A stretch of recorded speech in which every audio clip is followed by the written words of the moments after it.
ओम साई राम। मैं अंकित तिवारी आप सभी का हिस्ट्री की क्लास में स्वागत करता हूं। हम सभी लोग हर्यक वंश को पढ़ रहे थे। हर्यक वंश में हम लोगों ने बिंबिसार को पढ़ लिया था। बिंबिसार के बाद हर्यक वंश का यानी संस्थापक बिंबिसार, और उसके बाद अब उसकी हत्या करने वाला उसी ही का पुत्र अजातशत्रु जो था उसे हमें पढ़ना है।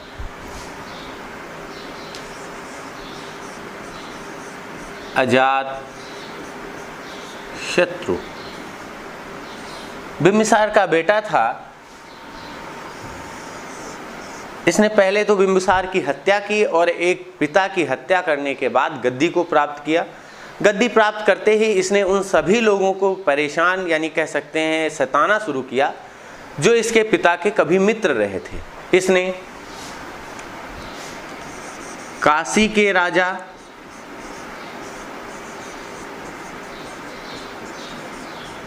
और इसके कह सकते हैं पिता की ससुराल पक्ष जो लिच्छवी लोग थे यानी लिच्छवियों को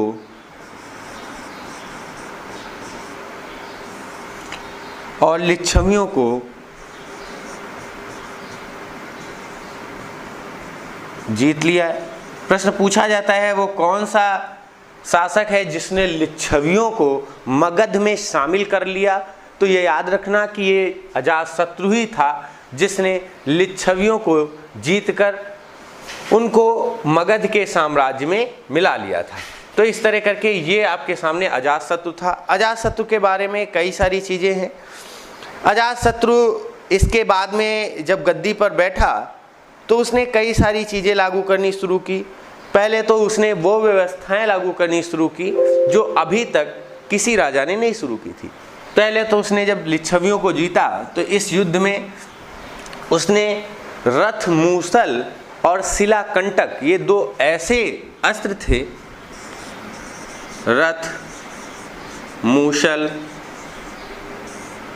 और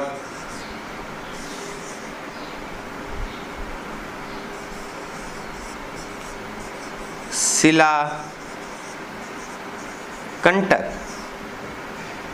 रथ मूसल जो रथ फेंकने जो रथ होता था, रथ के आगे का हिस्सा जो होता था उसमें एक धारदार नुकीला हथियार लगा दिया जाता था, वही था रथ मूसल। यानी जब रथ चलता था तो वो बहुत तेजी से घूमता था और आगे आने वाले शत्रु पक्ष के जो भी योद्धा होते थे, जो भी सैनिक होते थे, वो अपने आप हट जाते थे या उसमें अगर आ गए तो फिर उनको एक तरह से मर भी जाते थे। तो इस तरह करके रथ मूसल। शिलाकंटक ये पत्थर फेंकने की तोप थी उस समय की, पत्थर फेंकने की तोप। तो इन दोनों चीज़ों का, रथ मूसल और शिलाकंटक का पहली बार किसने प्रयोग किया है? तो अजातशत्रु ने ही किया है। आप सभी ने बाहुबली मूवी जरूर देखी होगी, उसमें भी रथ मूसल का प्रयोग किया गया था। बाहुबली का जो सौतेला भाई था उसने इसका प्रयोग किया था, रथ मूसल का। इसके बाद शिलाकंटक, ये पत्थर फेंकने की तोप थी, इनका प्रयोग भी अजातशत्रु ने ही पहली बार किया है। अजातशत्रु के बाद उसका जो उत्तराधिकारी बना वो उदयन था। उदयन के बारे में पूछा जाता है कि किसने पाटलिपुत्र की स्थापना की है, तो ये उदयन ही था। जरा देखेंगे, ध्यान से देखिएगा। अजातशत्रु हर्यक वंश का दूसरा राजा। पहला कौन सा था? तो पहला बिंबिसार था, दूसरा अजातशत्रु। अजातशत्रु के बाद इसका उत्तराधिकारी बनता है उदयन। उत्तराधिकारी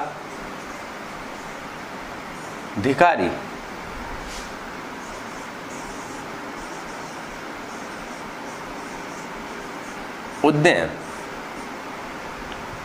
उदयन जब गद्दी पर बैठा तो इसने भी वही काम किया जो अजातशत्रु ने किया था। अजातशत्रु ने भी अपने पिता बिंबिसार की हत्या की थी, उदयन ने भी सेम यही कॉन्सेप्ट अपनाया, अजातशत्रु की हत्या करके गद्दी पर बैठा। इसने पाटलिपुत्र की स्थापना की है। पाटलिपुत्र की स्थापना, यही वर्तमान में पटना के नाम से जाना जाता है। प्रश्न पूछा गया है कि पाटलिपुत्र का आधुनिक नाम क्या है? तो पटना। लेकिन अगर पूछा जाए पटना का संस्थापक कौन है, संस्थापक अगर पूछा जाए पटना का, तो इसका संस्थापक है शेर शाह सूरी। ये आपको मैंने मिडिवल हिस्ट्री पढ़ाते वक्त पढ़ाया भी था, शेर शाह सूरी। पाटलिपुत्र की स्थापना की किसने? तो ये उदयन ने की, और इसका जो आधुनिक नाम है वो पटना है, बिहार में पड़ता है, बिहार की राजधानी। संस्थापक शेर शाह सूरी। इस उदयन ने जब इस पाटलिपुत्र की स्थापना की थी तो ये जो पाटलिपुत्र था ये 4 नदियों का एक जलदुर्ग था, चारों ओर से नदियों से घिरा हुआ, यानी चारों ओर से जल से घिरा हुआ एक सुरक्षित स्थान पाटलिपुत्र था, जिसकी स्थापना उदयन ने की थी। यह गंगा, सोन, गंडक और पुनपुन, ये 4 नदियां थीं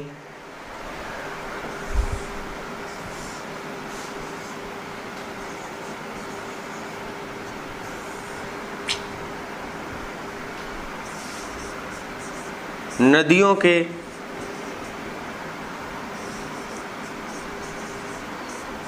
बीच में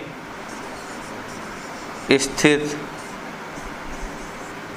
ये एक जलदुर्ग था। पूछा जाए ये क्या था? तो जलदुर्ग था, जिसे चारों ओर एक जल का प्रबंध था। इस तरह करके इस पाटलिपुत्र की स्थापना किसने की है? तो ध्यान रखना, उदयन ने की। उदयन के बारे में बस इतना ही आपको तैयार करना है। उदयन के साथ ही साथ इसमें आपको जो याद रखने वाली बात थी वो ये कि अजातशत्रु वाला जो पॉइंट था वो याद रखना कि इसने लिच्छवियों को जीता है। बहुत बार पेपर में पूछा गया, लेकिन जब उदयन की बात आए तो इसने सिर्फ एक मात्र ऐसा बढ़िया काम किया, वो था पटना यानी पाटलिपुत्र की स्थापना। इसके बाद अब हमारे सामने इस हर्यक वंश को एक तरह से बस इतना ही पढ़ना था इसमें। अब बारी आती है शिशुनाग वंश की। क्रम से बढ़ते जाएंगे आगे। शिशुनाग वंश।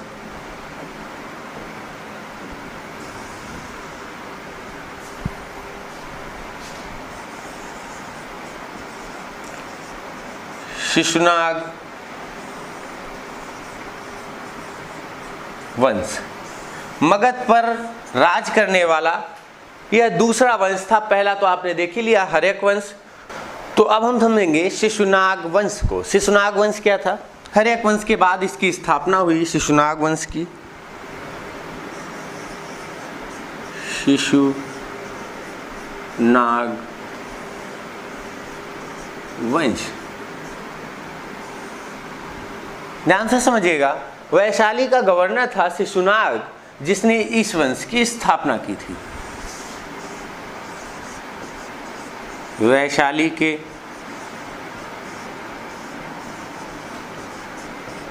गवर्नर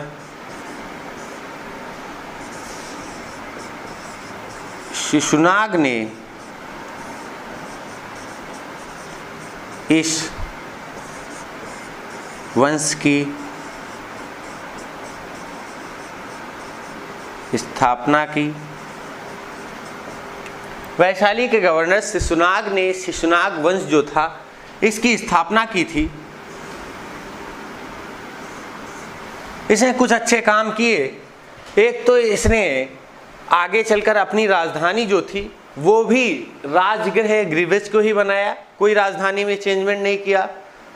इसके साथ साथ जो शिशुनाग था, इस वंश की जो आपको चर्चा मिलेगी, ये मैंने मत्स्य पुराण में भी बताया था कि जब आप पुराण पढ़ रहे थे तो उसमें एक पुराण था मत्स्य पुराण। वायु पुराण में मौर्य साम्राज्य, जो विष्णु पुराण है उसमें मौर्य साम्राज्य की, और जो मत्स्य पुराण है उसमें शिशुनाग वंश की चर्चा मिलती है। मत्स्य पुराण में इस वंश का उल्लेख है। इसके बाद शिशुनाग ने अवंती, जो महाजनपद 16 थे उनमें एक महाजनपद अवंती था, इसने अवंती को जीत लिया, या अवंती को ऐसे लिखिएगा, शिशुनाग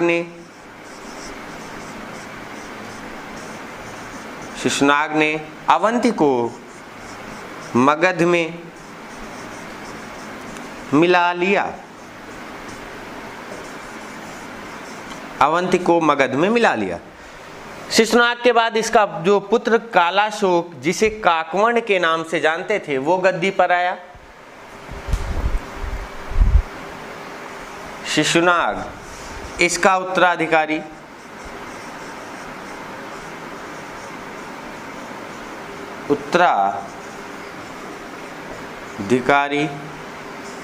इसका जो उत्तराधिकारी था वो कालाशोक,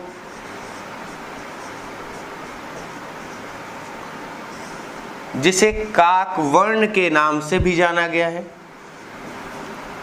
उत्तराधिकारी कौन था इसका? कालाशोक या काकवर्ण। इस कालाशोक या काकवर्ण ने ही अभी तक जो राजधानी थी उसे चेंज करके पाटलिपुत्र बनाया था, जिसकी स्थापना उदयन ने की थी। ध्यान से समझिएगा, इसने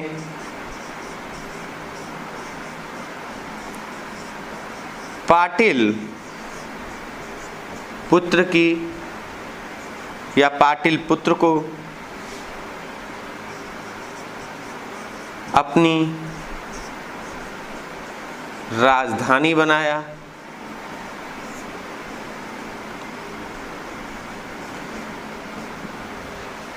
इसके साथ साथ इस कालाशोक के समय ही दूसरी बौद्ध संगीत भी आयोजित की गई थी। पहली जब आप अभी अजातशत्रु को समझ रहे थे तो उसमें आपने देखा था दूसरी बौद्ध संगीत जो थी, दूसरी बौद्ध संगीति का आयोजन किया।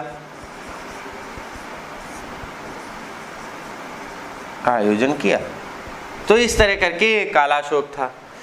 कालाशोक की हत्या इसी के कह सकते हैं जो सेवक था उसने कर दी थी।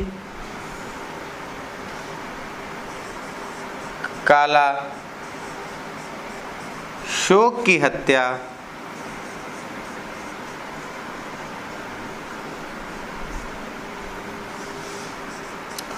उसी के सेवक द्वारा कर दी गई। तो ये कालाशोक था। इसके बाद इस शिशुनाग जो वंश था जिसकी स्थापना शिशुनाग ने की थी और इसका अंतिम शासक कालाशोक था, इन दोनों का ही आप एक तरह से अंत हो गया। इसके बाद मगध पर राज करने के लिए आए फिर नंद राजा और एक नए वंश की स्थापना हुई जिसे नंद वंश के नाम से जाना गया। नंद वंश, ध्यान से समझिएगा। अभी आपने हर्यक वंश समझा था। हर्यक वंश में बिंबिसार, अजातशत्रु और उदयन, ये 3 राजा आए थे। इनमें देखिए दूसरा राजा जो था अजातशत्रु, उसके द्वारा पहली बौद्ध संगीत आयोजित की गई। शिशुनाग वंश में आएंगे यानी दूसरे राजवंश में, तो कालाशोक के द्वारा दूसरी बौद्ध संगीत आयोजित की गई। नंद वंश में आएंगे तो नंद वंश में सबसे पहले तो इसके संस्थापक महापद्म नंद को देखेंगे और इस महापद्म नंद के बाद आप इसके पुत्र, कई सारे पुत्रों ने राज किया, लेकिन जो सबसे प्रमुख राज, इस पर बहुत सारे प्रश्न पूछे गए, वो था घनानंद। तो इस तरह करके हम देखेंगे नंद वंश को। नंद वंश की स्थापना, इसकी स्थापना महापद्म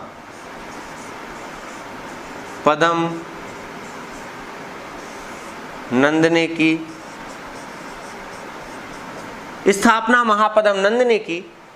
महापद्म नंद के सबसे अच्छे मित्रों में से एक थे पाणिनि। तो पूछा जाता है पाणिनि किसके समकालीन थे? पाणिनि इनके मित्र थे। पाणिनि ने जब वेदांगों की रचना हुई तो इसका एक खंड था व्याकरण। वेदांग के 6 खंड थे, शिक्षा, कल्प, व्याकरण, ज्योतिष, छंद और निरुक्त। इसमें एक व्याकरण वाला जो खंड था उस पर पहली बार किसी ने ग्रंथ लिखा, वो थे पाणिनि। इन्हें संस्कृत का पहला व्याकरणाचार्य कहा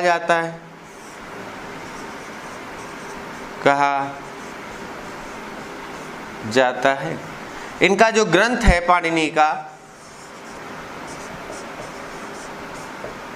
ग्रंथ का नाम है इनका अष्टाध्यायी।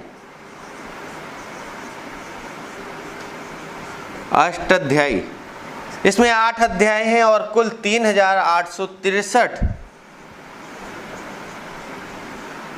सूक्त हैं। इन्हें व्याकरण का पहला आचार्य या संस्कृत का पहला व्याकरण आचार्य कहते हैं। महापद्म नंद के समकालीन थे। महापद्म नंद ने जब सभी क्षेत्रों को जीत लिया, महापद्म नंद कह सकते हैं आप पहले राजा थे जिन्होंने उत्तर से लेकर दक्षिण तक अपना विजय अभियान चलाया। ध्यान से समझिएगा, इन्होंने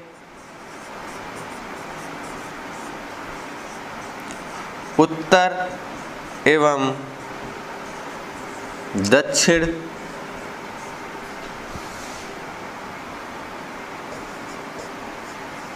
दोनों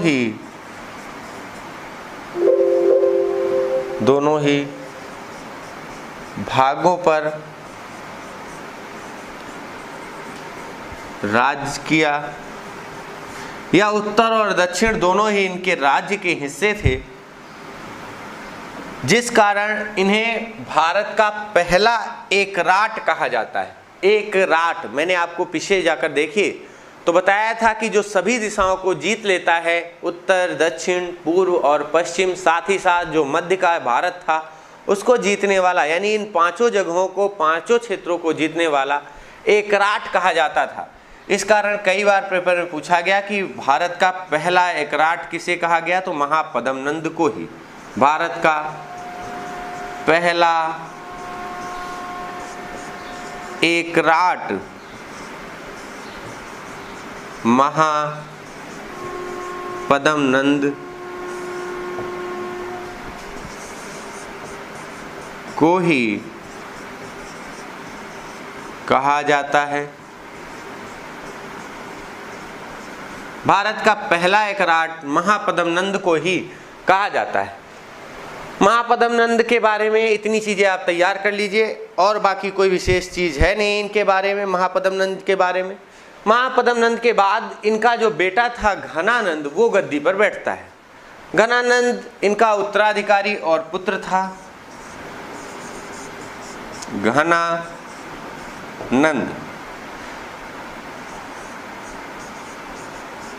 उत्तराधिकारी बना।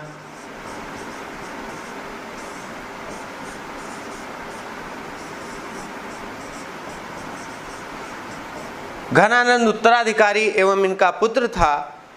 गद्दी पर जब बैठा तो उसने कई सारे चीजें लागू कर दी। घनानंद के बारे में कहा जाता है कि एक दुराचारी राजाओं की श्रेणी में था। भारत पर जब आक्रमण चल रहे थे यूनानियों के, सिकंदर के, उस समय ये बैठे राज दरबार में हटखेलियाँ कर रहा था। ये बात तक्षशिला के एक आचार्य चाणक्य को नहीं अच्छी लगी। उसने जाकर भरे दरबार में नंद राजा घनानंद का अपमान करना शुरू कर दिया। अपमान क्या किया कि तुम बैठे हो और भारत के राज्य जो हैं वो धीरे धीरे विदेशियों के हाथों में जा रहे हैं और तुम कुछ नहीं कर पा रहे हो। तो इस कारण इसको लगा कि ये आचार्य हमारा अपमान कर रहा है, और इसके बाद आचार्य का अपमान फिर घनानंद द्वारा किया जाता है।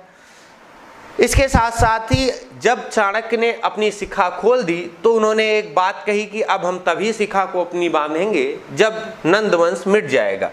तो इस तरह करके घनानंद जो था उसका आपको वर्णन मिलेगा। तो पूछा जाता है घनानंद या किसके समय भारत पर सिकंदर का आक्रमण हुआ था, तो इसके समय ही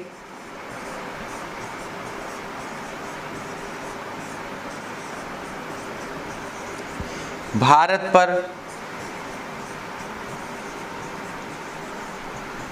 सिकंदर का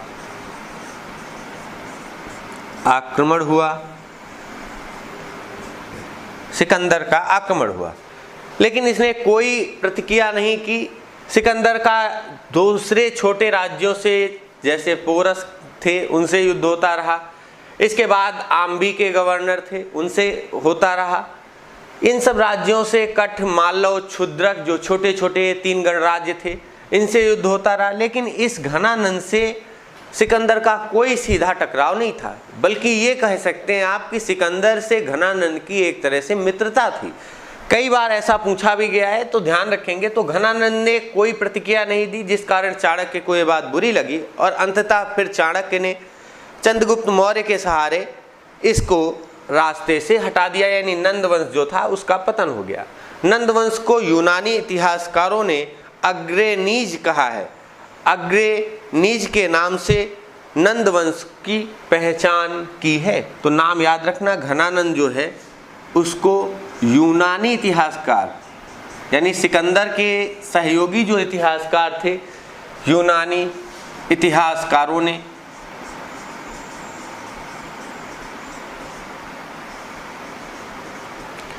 घनानंद को, यूनानी इतिहासकारों ने घनानंद को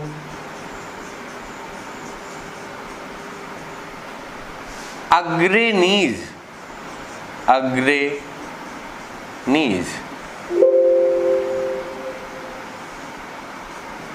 नाम से पहचाना है। ये यूनानी भाषा है, तो उसमें इसी तरह से नाम मिलेंगे, अग्रेनीज।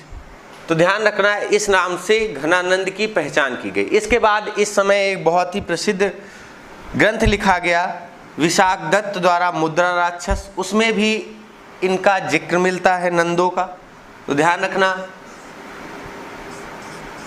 विशाखदत्त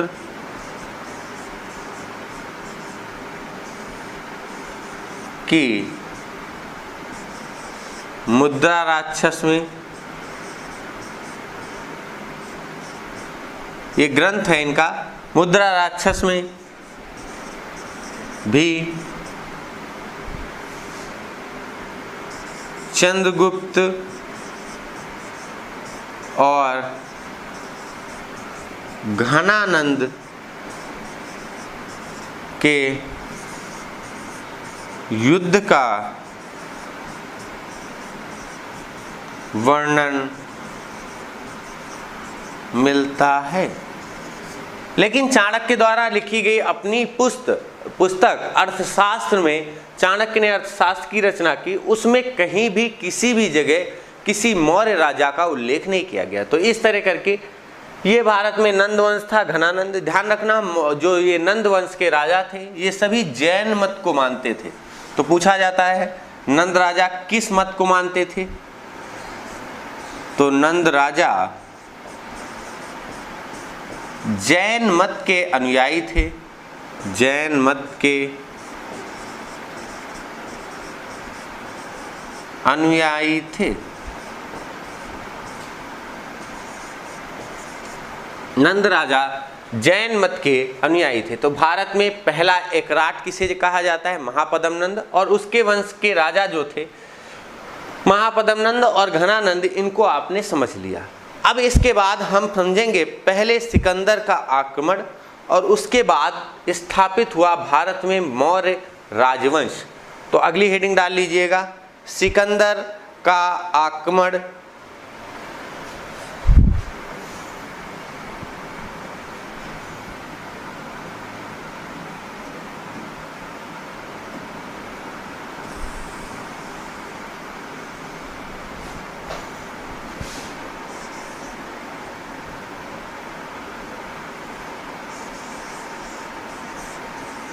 सिकंदर का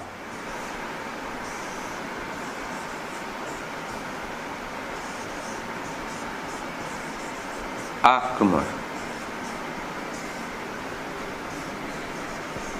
326 325 BC। कुल 19 माह ये भारत में रहता है सिकंदर। बाद में फिर ये भारत से 19 माह रहने के बाद वापस चला जाता है।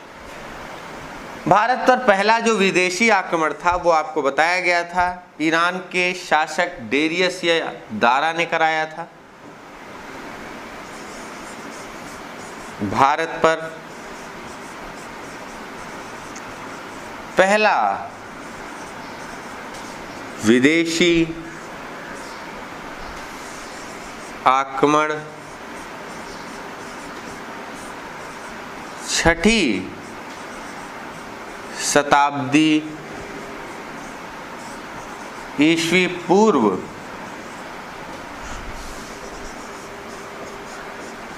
ईरान के शासक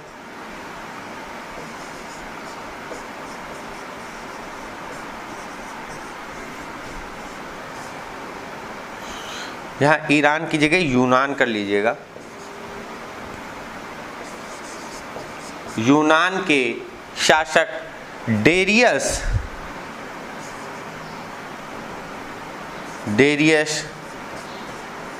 या दारा ने कराया।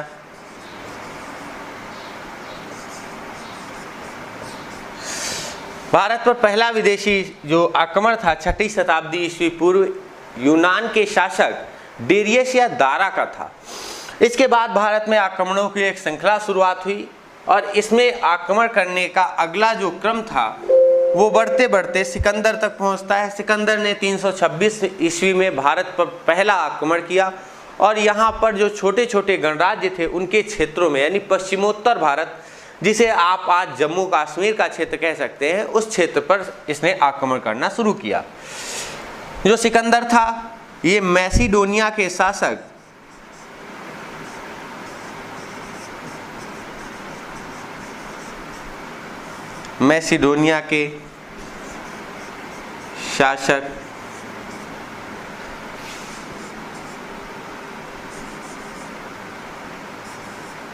फिलिप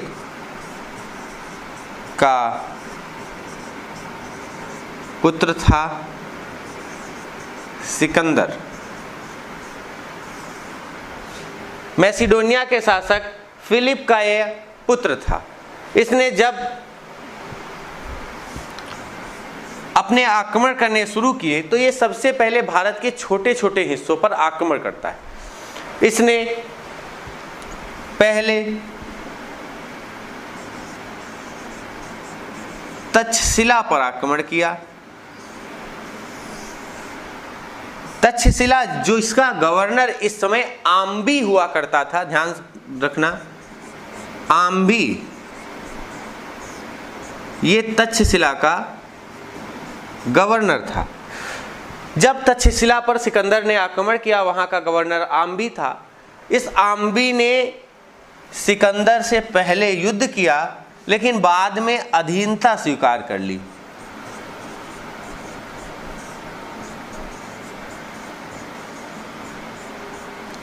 अधीनता स्वीकार कर ली तो अब तक्षशिला वाला क्षेत्र जहां का गवर्नर था आम्बी, वो सिकंदर के पास आ गया। इसी बीच इसी पश्चिमोत्तर भारत के कई छोटे छोटे क्षेत्र थे जिस पर कठ, मालो और क्षुद्रक जो गणराज्य थे, जो गणतंत्र थे, वो राज कर रहे थे। कठ, मालव और क्षुद्रक गणराज्यों ने भी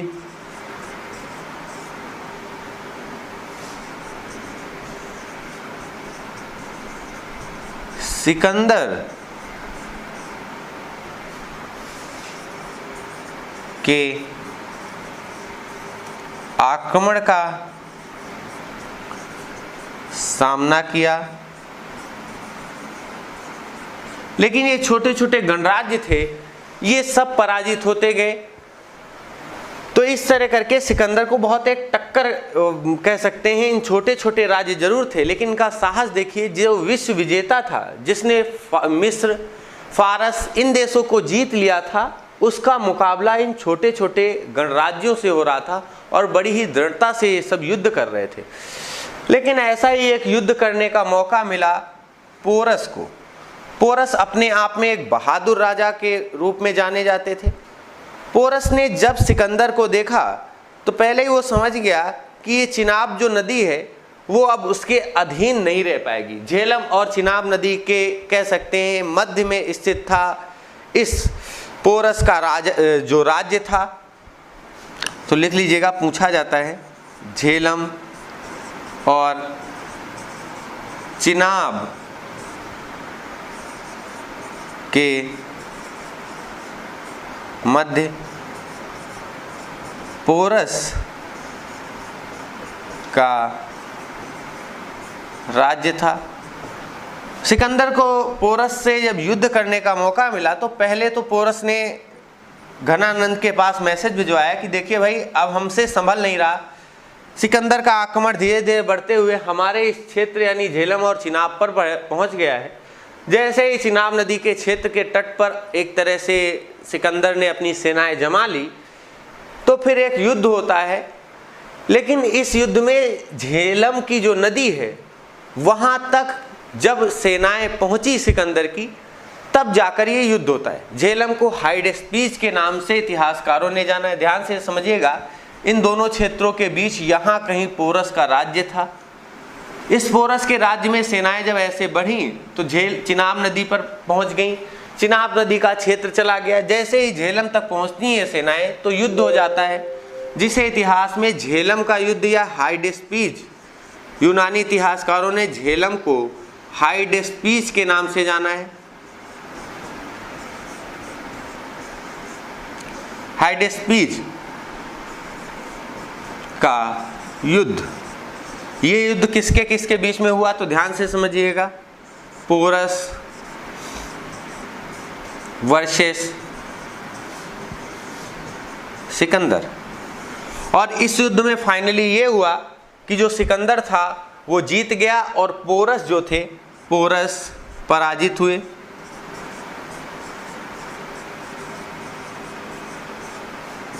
सिकंदर ने पोरस की बहादुरी को देखते हुए पोरस का राज्य नहीं छीना, इन्हें अपना मित्र बना लिया और इनसे एक वचन करवाया कि अब भारत के अगले हिस्से पर जब हम आक्रमण करेंगे, यानी जब हम मगध पर आक्रमण करेंगे, तो तुम हमारा सहयोग करोगे। तो पोरस ने ऐसा ही किया और इसके बाद फिर जब सिकंदर आगे बढ़ता है तो ये मदद करता है पोरस। लेकिन फाइनली आगे चल कर के सिकंदर जो था वो 19 माह तक भारत में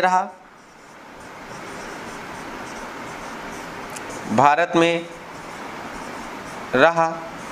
भारत को इसने बुरी तरह से लूटा और इसके बाद इसकी बेबीलोन जगह एक है, वहां पर मृत्यु हो जाती। बेबीलोन में मृत्यु, ये मकदूनिया में पड़ता है। ये जगह अगर आप इस समय जाएंगे तो मिस्र में पड़ेगी। पहले मकदूनिया के नाम से मिस्र को जाना जाता था। यहीं एक जगह है बेबीलोन, यहाँ पर सिकंदर की मृत्यु हो जाती। तो इस तरह करके सिकंदर का चैप्टर था। सिकंदर व्यास नदी के सहारे भारत से वापस लौटता है, तो ये भी पूछा गया है कि व्यास नदी के सहारे वापस लौट गया। सिकंदर के आक्रमण को इस तरह जाना गया। इस आक्रमण के बाद सिकंदर को कहा जाता है, चंद्रगुप्त मौर्य चाणक्य ने भी रोकने की कोशिश की इन छोटे छोटे जो कठमालो और क्षुद्रक गणराज्य हैं इनके सहयोग से, लेकिन चंद्रगुप्त जो थे वो पकड़े गए और सिकंदर द्वारा चंद्रगुप्त मौर्य को मृत्युदंड की सजा दी गई थी।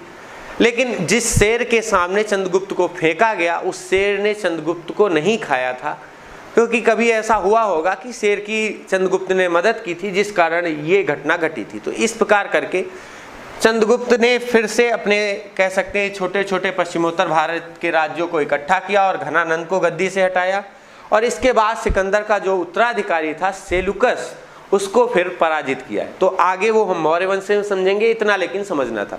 सिकंदर के आक्रमण का फायदा क्या हुआ? सिकंदर के आक्रमण के बाद भारत में, इसके आक्रमण के बाद भारत में कालक्रम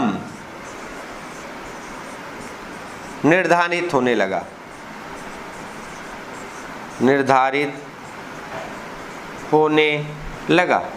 अब नंदवंश कब से कब तक रहा? एक आंकड़ा लगा सकते हैं लेकिन वास्तविकता नहीं बता सकते।